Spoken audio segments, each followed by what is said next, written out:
আসসালামু আলাইকুম। Voice of mass people থেকে আপনাকে স্বাগতম। আশা করছি আপনারা প্রত্যেকেই ভালো আছেন।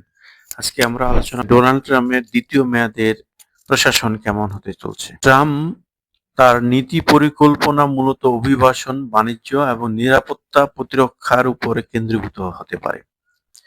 তার প্রশাসন মার্কিন অভ্যন্তরীণ ও বৈদেশিক নীতিতে কঠোর অবস্থান নেওয়ার প্রতিশ্রুতি দিয়েছে। অভিবাসন, অর্থনীতি ও স্বাস্থ্য সুরক্ষা নীতিতে তার বেশ কিছু পরিকল্পনা তুলে ধরেছেন। অভিবাসন নীতিতে মূলত ট্রাম্প প্রশাসনের পরিকল্পনা রয়েছে সীমান্তে কঠোর নিরাপত্তা প্রদান এবং অবৈধ অভিবাসন রোধে ব্যাপক ডিপোর্টেশন প্রক্রিয়া শুরু করা। তিনি মাদক চোরাচালান এবং অপরাধমূলক গ্যাং নিয়ন্ত্রণে অভিবাসন আইনের কড়াকড়ি আরোপ করতে চান। এছাড়া অভিবাসীদের জন্য টাইটেল 42, যা কোভিড মহামারীতে সীমান্তে নিয়ন্ত্রণের জন্য ব্যবহৃত হয়েছিল, ব্যবহারের পরিকল্পনা আছে, যাতে অবৈধ অভিবাসীদের দেশে ফেরানো সহজ হয়। অর্থনৈতিক নীতি, তার পরিকল্পনার মধ্যে রয়েছে চীনের সঙ্গে বাণিজ্য প্রতিযোগিতায় আমেরিকার অবস্থান সুদৃঢ় করা। এজন্য চীন থেকে আমদানিকৃত পণ্যে উচ্চ শুল্ক আরোপ এবং চীনা কোম্পানির সঙ্গে আমেরিকান বিনিয়োগ বন্ধ করা অন্তর্ভুক্ত। এই নীতির মাধ্যমে মার্কিন উৎপাদন খাতকে স্বাবলম্বী করার লক্ষ্য নেওয়া হয়েছে। স্বাস্থ্য ও সামাজিক নীতিতে কোভিড সংক্রান্ত বাধ্যতামূলক নির্দেশিকা পুনরায় আরোপ বন্ধ করে মেডিকেল স্বাধীনতা ফিরিয়ে আনার প্রতিশ্রুতি দিয়েছেন। এর সাথে তিনি পুনরায় কোভিড নির্দেশিকা ও স্বাস্থ্য সংস্থাগুলোর উপর বিধিনিষেধ এর সম্ভাবনা তুলে ধরেছেন। বৈদেশিক নীতিতে ট্রাম্প প্রশাসন চীনের সাথে বাণিজ্য ও অন্যান্য বিষয়ে কঠোর অবস্থান নেওয়ার কথা বলেছে, যাতে মার্কিন জাতীয় নিরাপত্তা ও বাণিজ্যিক প্রতিযোগিতার স্বার্থ সংরক্ষণ করা যায়। মেক্সিকো সহ প্রতিবেশী দেশগুলির সাথে মাদক চোরাচালান নিয়ন্ত্রণে সহযোগিতামূলক ব্যবস্থা জোরদার করার প্রতিশ্রুতি দিয়েছেন।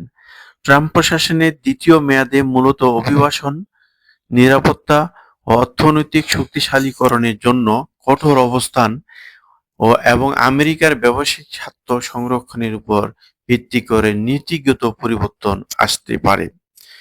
মূলত আমরা দেখতে পাচ্ছি ট্রাম্প দ্বিতীয় মেয়াদে পরম কর্তৃত্ববাদী শক্তি হিসাবে আবির্ভূত হতে যাচ্ছেন।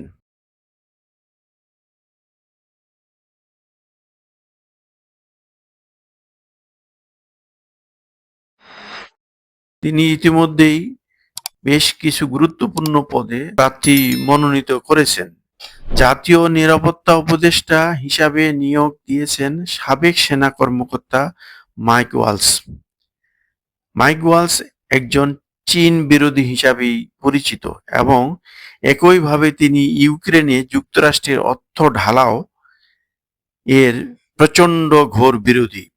ট্রাম্প প্রতিরক্ষা মন্ত্রী হিসাবে নাম ঘোষণা করেছেন একজন কট্টর ট্রাম্পপন্থী বিতর্কিত ফক্স নিউজ এর অনুষ্ঠান পরিচালক সাবেক সেনা কর্মকর্তা পেটি হার্টিসকে। তিনি একজন কট্টর ইসরায়েলপন্থী হিসাবে পরিচিত। অপরদিকে ইসরায়েলের রাষ্ট্রদূত হিসাবে নিয়োগ দিয়েছেন একজন গোঁড়া ইসরায়েলপন্থীকে। স্বরাষ্ট্রমন্ত্রী হিসাবে কট্টর রিপাবলিকানকে মনোনয়ন করেন।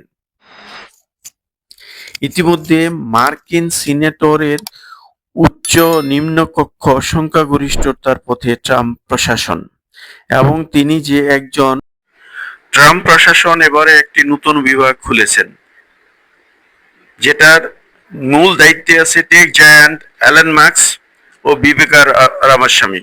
তারা মূলত ট্রাম্প প্রশাসনের সাফল্য ও ব্যর্থতা নিরূপণ করেন। কর্তৃত্ববাদী শাসক হতে চলেছেন তাতে কোনো সন্দেহ নেই। সেই সাথে তিনি তার ম্যান্ডেট বাস্তবায়ন করার জন্য যেই রকম প্রশাসন বসানোর দরকার তিনি সেইভাবে তার প্রশাসনকে সাজাচ্ছেন। ধারণায় তিনি বাংলাদেশ প্রসঙ্গে যে টুইট করেছিলেন মূলত তা ছিল ভোটের রাজনীতি এবং বাংলাদেশ বিরোধী যে লবি আছে তাদের প্ররোচনায় এটা তিনি করেছেন বলে বিশ্লেষকদের মত। কারণ ডোনাল্ড ট্রাম্প বাংলাদেশের আসল পরিস্থিতি সম্পর্কে জানেন না বা তিনি সেটাতে ততটা আগ্রহীও ছিলেন না। পরিস্থিতি যেমনই হোক, বিশ্ব এক নতুন মেরুকরণের দিকে যাচ্ছে এবং যুক্তরাষ্ট্র এক প্রকার তার নিজের খোলসে মুড়িয়ে নেবেন, যেটা আমরা তার দ্বিতীয় মেয়াদের গুরুত্বপূর্ণ পদে নিয়োগের মাধ্যমে বুঝতে পারছি। তিনি হয়তো যুদ্ধ বন্ধ করতে পারবেন, কিন্তু বিশ্বকে এক নূতন অস্থিরতার মধ্যে ফেলে দিতে পারেন।